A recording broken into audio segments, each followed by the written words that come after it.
আগের ভিডিওতে দেখিয়েছি এই অশ্বত্থ গাছটা। এই অশ্বত্থ গাছটা গোটা বড়কাচারি যে মন্দিরটা আছে সেটা জুড়ে আছে।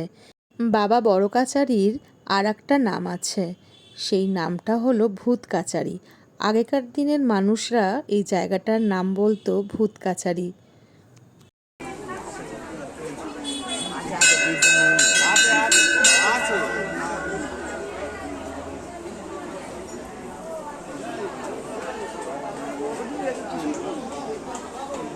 এবারে চলুন মন্দিরের ভিতরে যাওয়া যাক।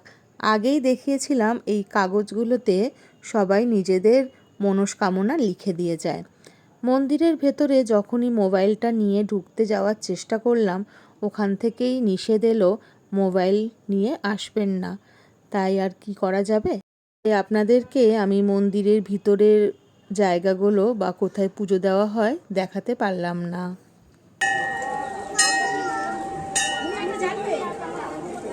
কারোর হয়তো ওই বড় গোপাল ঠাকুরটা মানসিক ছিল, তাই জন্য আমি অনেক দিন ধরেই এই গোপাল ঠাকুরটাকে ওখানেই দেখছি।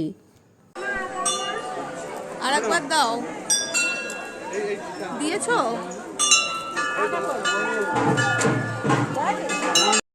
মন্দির থেকে বেরিয়ে এলাম আর রাস্তাতেই পড়েছে এই যে দেখুন সুন্দর সুন্দর কাঁসার পিতলের সব বাসনপত্র, তারপর পুতুল, অনেক কিছু আছে।